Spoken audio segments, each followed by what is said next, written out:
허위 인턴 증명서 관련으로 기소된 최강욱 전 청와대 공직기관 비서관이 재판에 출석했습니다.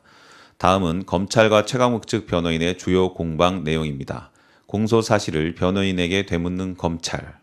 정말이지 촌극이라고 표현해야 할 것 같습니다. 재판이 거의 마무리돼 갈 무렵 검찰은 아까 변호인께서 의견서에서도 조 씨가 2017년 10월 11일까지 16시간 인턴 활동을 했다고 말했는데 그럼 10개월 동안 16시간 했다는 취지냐? 라고 물었습니다. 이에 변호인, 공소 제기에 16시간이라고 기재돼 있습니다. 검사, 아니 그건 인턴 증명서에 그렇게 적혀 있다고 하는 거고요. 저희가 확인한 다른 서류에는 300시간 넘게 기재돼 있는데 이건 오해를 하신 건지 정말 그렇게 주장하는 건지 취지를 명확히 해주세요. 16시간이라고 강조하시길래. 그런데 2주 동안 한 게 16시간이고 2018년 발급 확인서는 368시간 했다고 기재돼 있습니다. 변호사, 2018년 거는 공소사실이 아닙니다. 검사, 취지가 그렇습니다. 판사, 공소사실 자체는 16시간이라고 돼 있는데요. 검사, 확인서를 인용한 겁니다. 판사, 그럼 시간은 공소사실 확정이 아니란 거죠. 검사, 네, 10개월 동안 16시간 했다고 주장하시는 건지 그 부분을 변호인 측이 좀 더 명확히 해주셨으면. 판사, 변호인 측이 당장 밝히는 게 급한 건 아니니까. 검사, 강조를 하셔서 그렇습니다. 변호사, 공소장에 그렇게 쓰셨잖아요.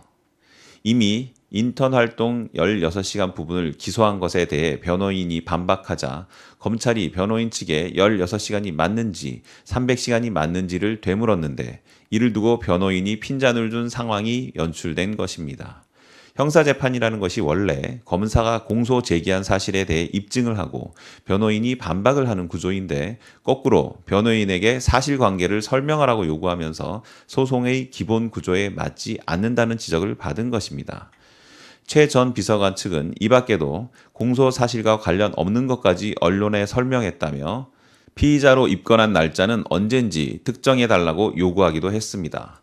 검찰은 2017년 조국 전 법무부 장관 아들 조모 씨의 대학원 입학원서 제출 첨부 서류가 필요하자 법무법인 청맥에서 인턴 활동을 한 것처럼 허위로 부탁했다라고 말했습니다. 이 서류는 조 씨의 고려대 연세대 대학원 입시에 활용됐고 조 씨는 2018년 전기 고려대 및 연세대 대학원 정치외교학과 입시에서 최종 합격됐습니다. 허위로 작성된 인턴 문서를 이용해 대학원에 입학했기 때문에 부탁한 조국 전 장관과 함께 대학원 입시 업무를 방해한 혐의가 있다는 게 검찰의 주장입니다.